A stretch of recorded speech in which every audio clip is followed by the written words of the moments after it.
कहिए कैसे हैं आप।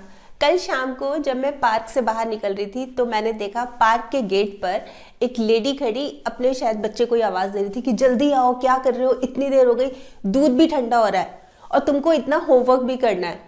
और बच्चे के पीछे से कहीं से आवाज़ आई, छोटा सा था बच्चा, आ रहा हूँ अभी 10-15 मिनट और, बस होने वाला है गेम खत्म, मेरी बारी चल रही है, मेरी बारी चल रही है। और जो मदर थी वो गुस्से में बड़बड़ करती चली गई, आते हैं नहीं, सारा समय खेलना खेलना खेलना, ऐसे बोलती हुई चली गई। तो उसको देख के, मदर को देख के और बच्चे की रिएक्शन देख के मैं यही सोची थी कि यही है, हर घर की यही कहानी है।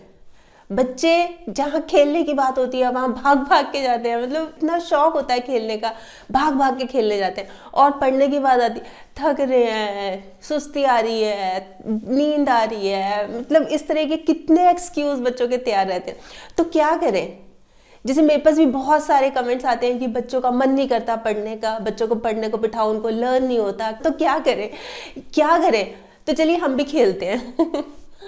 अब आप ये सोच रहे होंगे ये क्या मतलब हुआ, हम भी खेलते हैं, बल्कि हमें बच्चों को कहना चाहिए पढ़ो पढ़ो पढ़ो पढ़ो, और आप कह रहे हो कि हम भी खेलते हैं। हाँ, मैं कह रही हूँ हम भी खेलते हैं, और हम खेलते हैं brain game, brain games, memory games. जैसे हम भागते दौड़ते हैं ना तो हमारे शरीर की कसरत होती है, शरीर की एक्सरसाइज होती है, ऐसे ही अगर ब्रेन गेम, मेमोरी गेम्स खेलेंगे तो हमारे ब्रेन की एक्सरसाइज होगी। वही तो हमें चाहिए। मेमोरी अगर हमारी शार्प होगी तभी तो बच्चा और आगे बढ़ेगा, उसको लर्न भी होगा, जो पढ़ेगा उसको याद भी रहेगा। तो मेमोरी गेम्स या ब्रेन गेम्स तरह तरह की चीज़ें होती हैं, पर बहुत बहुत अच्छी रहती हैं बच्चे के विकास के लिए। इस तरह की गेम्स खेलना बहुत अच्छा रहता है। मैं भी कुछ ना आपके लिए गेम्स लेके आई हूँ। ये जो गेम्स हैं आप बच्चों को खिलाइए और यकीन मानिए बच्चा बहुत इंटरेस्ट भी लेगा, खेलेगा भी, और थोड़ा सा ना विकास भी होगा, डेवलपमेंट होती है ना जैसे ब्रेन की। क्योंकि इस तरह के गेम्स होते हैं ना तो दिमाग पे जोर पड़ता है, दिमाग पे जोर डाला जाता है और मेमोरी शार्प होती है। पढ़ाई भी नहीं है ये, पर पढ़ाई से भी बढ़कर है। तो चलिए आज खिलाते हैं बच्चों को मेमोरी गेम या ब्रेन गेम। इसमें आपको क्या करना है, इसमें सबसे पहले आप एक जगह बना लीजिए, कॉर्नर, और उस पे एक ट्रे रख दीजिए। मान लो एक टेबल है साइड पे रखी हुई और उसके ऊपर एक ट्रे रख दीजिए, ठीक है। ट्रे में आप कोई भी 15 चीज़ें एक ही साइज की, मतलब ये ना हो कि बहुत कोई अलग जा रही है, जैसे कोई ऑड हो जाती है ना, जैसे छोटी छोटी है और एक बहुत बड़ी हो गई। तो आप 15 चीज़ें ऑलमोस्ट एक साइज की, जैसे मान लो धागा रख दिया, चम्मच रख दिया, पेपर रख दिया, पेंसिल रख दी, रबड़ रख दिया, अलग अलग दूर दराज की चीज़ें, जैसे कैसेट रख दी, सीडी रख दी, ऐसे अलग अलग तरह की चीज़ें 15 रख दीजिए। अभी बच्चों को नहीं बताना कुछ भी कि क्या चीज़ कर रहे हो, आप कुछ भी नहीं बताना। आपने जब 15 चीज़ें रख दी ना, उसको एक अखबार से कवर कर दीजिए। अभी छुपाना है उसको, अभी नहीं बच्चों को बताना।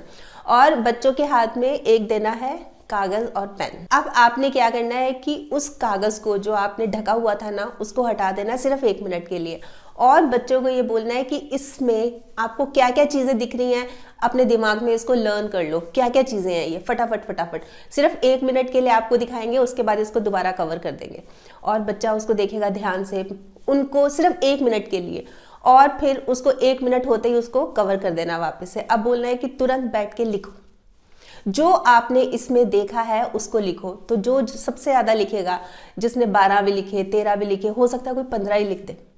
1 मिनट का टाइम देना है उसमें भी, ये नहीं है कि लिखते रहे याद करते रहे, नहीं। इस तरह की ये जो होते हैं ना, इस तरह की हमारी याददाश्त बढ़ती है कि हमने वो क्या देखा था, वो क्या था, वो क्या था, इस तरह की सोच पड़ती है। ये होते हैं मेमोरी गेम्स। हमारी जो होती है ना, हम कंसंट्रेट करने लगते हैं कि क्या था, वो क्या था, उसके साथ क्या था, मैंने पिन रखी थी, पिन के साथ वो क्या था, वो क्या था, वो पेन स्टैंड था, मतलब इस तरह की चीज़ें। और बच्चा जो है वो कोशिश करता है कि ज़्यादा से ज़्यादा वो याद करे। और इसमें एक चीज़ और करनी है आपको कि ना, बहुत अच्छे अच्छे गिफ्ट रखने हैं। उससे क्या है कि बच्चे में एक एनकरेजमेंट भी होगी कि देखो मैंने किया, और मैं अगली बार तो और अच्छा करूँगा, और अच्छा करूँगा। और एक गेम हम खिला सकते हैं, उसमें हमने क्या करना है कि एक फ़ोटो ले ली। फ़ोटो कोई सीनरी हो सकती है, कोई एक रूम की फोटो हो सकती है जिसमें आपको बहुत सारे लोग भी दिखाई दे रहे हैं, जैसे न्यूज़पेपर वगैरह में या कोई किसी मैगजीन वगैरह में फोटोज आती रहती है ना, उस तरह से। तो आपने एक फोटो ले ली, या फिर कोई भी जो भी आपको लग रहा है ना कि इसमें बहुत सारी चीज़ें बनी हुई हैं वैसी वाली, तो उसमें भी आपको अभी कुछ नहीं बताना बच्चों को, और उनके हाथ में एक पेपर पेन दे देना है, और आपने उसको पहले बच्चों को, जब बच्चे रेडी हैं एकदम, तो उनको दिखाना है कि इस फोटो को अच्छी तरह देख लो। कुछ नहीं बोलना उसमें कि इसमें क्या चीज़ देखनी है क्या नहीं, बस इस फोटो को देख लो।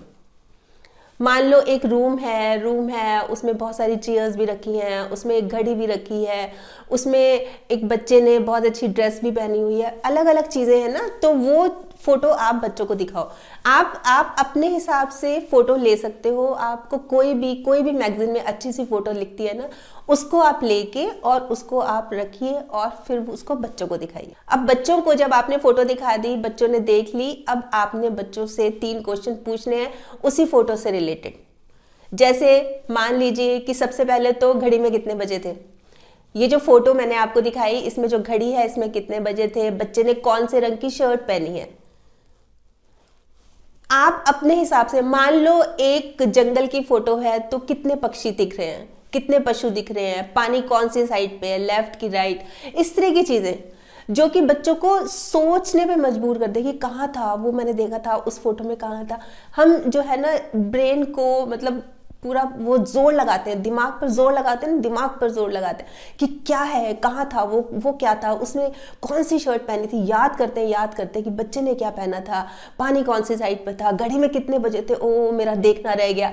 तो इस तरह की चीज़, ये चीज़ें ना बहुत इंटरेस्टिंग होती है, और फिर बच्चा सोचता भी है, और सोचता है तो यही तो हमारा ऑब्जेक्ट है कि हमने जो बच्चे का जो है ना ब्रेन की एक्सरसाइज करानी है। वही जैसे जो मैं बोल रही थी कि चलो हम खेलते हैं, हम खेल रहे हैं, हम ब्रेन गेम खेल रहे हैं, ब्रेन को एक्सरसाइज करने दे रहे हैं कि चलो करो, काम पे लगो अपने, ये चीज़ होती है।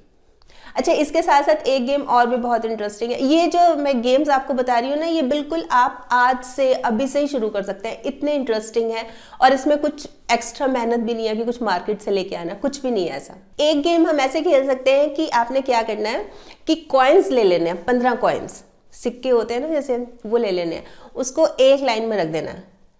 एक लाइन में आपने एक किसी का हेड ऊपर, किसी का टेल नीचे, head tail, head head head, tail tail tail, ये आपकी मर्जी है। 15 कॉइन्स लेके आपने बच्चों को दिखाना है। वही चीज़ है कि पहले उनको पेपर पेन पकड़ा दिया और पहले आपने उसको सेट कर लिया, और उसके बाद बच्चों को दिखाया 1 मिनट के लिए कि आप इसको देखिए, 1 मिनट या 40 सेकेंड्स, कम समय के लिए, जैसे जो आपको कन्वीनियंट हो, जो आपको लगे कि ठीक है। तो आपने बच्चों को दिखाया, उसके बाद उसके ऊपर कवर कर दिया। अब बच्चों को दिमाग दौड़ाना है कि मैंने क्या देखा था, कॉइन था, पहले हेड थी, 2 हेड थे, 5 टेल थी, फिर हेड था, फिर टेल थी, क्या क्या था, वो याद करेगा। एक गेम हम ऐसे भी कर सकते हैं कि जैसे कॉइन्स ले लिए, वही 15 कॉइन्स एक लाइन में रख दिए, पर उसमें अब हमें ये पूछना है कि इसमें 5 रुपए के कितने हैं, 1 रुपए का कितना है, 2 रुपए के कितने हैं, 50 पैसे के कितने हैं, ऐसे। फिर बच्चा याद करने की कोशिश करेगा। आप पहले नहीं बताना, मतलब जो 1 मिनट का टाइम है ना, जब आप बच्चों को दिखा रहे हो उस समय ही डिस्क्लोज करोगे, उस समय ही पेपर आउट करोगे इसमें क्या क्वेश्चन है। अगर पहले से कर देंगे तो पहले बच्चा देखेगा ही वही, फिर फायदा क्या हुआ। तो इसलिए इस तरह से भी कर सकते हैं। पहले तो या तो हेड एंड टेल्स का कर सकते हैं, या फिर हम 50 पैसे, 1 रुपए, मतलब इसमें बच्चों को ढूंढना है। अच्छा, एक गेम और बहुत इंटरेस्टिंग है। ये जो मैं गेम्स बता रही हूँ ना, ये आप पूरी टीम के साथ 4-5 बच्चे मिलके भी कर सकते हैं, आप भी इन्वॉल्व हो सकते हैं, या आप मदर्स स्पेशली इसमें जज भी बन सकते हैं। कोई भी, ये बच्चों का जो ग्रुप गेम भी हो सकते हैं, या हम इंडिविजुअल भी, कभी जैसे बच्चे बोर हो रहे हैं, चलो अपन ये खेलते हैं, इस तरह से भी कर सकते हैं। और एक गेम जैसे जो टीम वर्क में हो, टीम में हो, पूरा बहुत सारे बच्चे हों, तब बहुत मज़ा आता है। उसमें ऐसे है कि स्टोरी टेलिंग होती है। एक बच्चा शुरू करता है कहानी सुनाना, जैसे एक लड़की थी, फिर दूसरा बच्चा बोलेगा एक लड़की थी, उसका नाम था मीना, फिर तीसरा बच्चा बोलेगा एक लड़की थी, उसका नाम था मीना, वो 5th क्लास में पढ़ती थी। ऐसे ऐसे कहानी को आगे बढ़ाना। अपने हिसाब से एक सेंटेंस में कहानी को आगे बढ़ाना है। वो जैसे अंगूठा चूसती थी, वो स्कूल जाती थी, इस तरह से बच्चे इंटरेस्टिंग वे में। पर ज़रूरत क्या है इसमें कि जिस बच्चे ने पहली बार स्टार्ट किया था ना, एक लड़की थी, उसका नाम था मीना, इस तरह से स्टार्ट करेगा तो आगे वाला बच्चा पहली वाली बात को ज़रूर बोलेगा। मतलब जब वो घूम के कहानी आएगी तो अल्टीमेटली जो आखिरी वाला बच्चा होगा उसको पूरी कहानी सुनानी पड़ेगी, और जहां वो भूल गया, एक जना जो मॉनिटर कर रहा है, जज बन रहा है, वो देखेगा, और जहां वो बच्चा भूल गया वो आउट। तो एंड में जो सबसे एंड में बच्चा बचेगा वो फर्स्ट, वो सबसे ज्यादा जिसका ब्रेन शार्प है, उसको याद है। इस तरह की गेम्स हैं, इस तरह की छोटी छोटी सी गेम्स हैं, पर बहुत इंटरेस्टिंग है, बहुत एंटरटेनिंग है। तो हम जो बोलते हैं ना कि बच्चा को याद नहीं हो रहा, वो याद नहीं कर पा रहा, उसको दिक्कत हो रही है, पढ़ाई में मन नहीं लगता, तो इस तरह से एक बार ये भी ट्राई करके देखते हैं, एक बार ये भी गेम्स खेल के देखते हैं। तो ये थे कुछ गेम्स। वैसे गेम्स तो बहुत सारे हैं, जैसे अगर बच्चों की ब्रेन की एक्सरसाइज करानी हो, इस तरह की एक्सरसाइज करानी हो ना, तो चेस भी होता है, क्रॉसवर्ड होता है, पजल्स होती है, बहुत तरह के गेम्स हैं। और इस तरह के भी जो मैं इंटरेस्टिंग गेम्स लेके आई हूँ, ऐसे और भी बहुत सारे हैं, वो मैं आपको टाइम पे बताती रहूंगी। पर उससे पहले आपको बताना पड़ेगा कि आपने बच्चों को खिलाया तो कैसा रहा, कैसा एक्सपीरियंस रहा, ज़रूर बताइएगा। आपके कमेंट्स का मुझे इंतजार रहेगा। तो कल फिर मिलूंगी, तब तक स्माइल भी रखिए और पॉजिटिव रहिए और पॉजिटिव सोचिए। और हाँ, अगर आपने मेरा ये यूट्यूब वाला चैनल सब्सक्राइब कर लिया तो बहुत बहुत और बहुत सारा धन्यवाद। नहीं किया तो प्लीज़ कर लीजिएगा, और सब्सक्राइब करने के साथ साथ ना इसमें जो नोटिफिकेशन का बटन है ना, उसको भी प्रेस कर दीजिएगा, ताकि जब भी जैसे ही मैं कोई वीडियो अपलोड करूं आपके पास नोटिफिकेशन आ जाए। ठीक, बाय।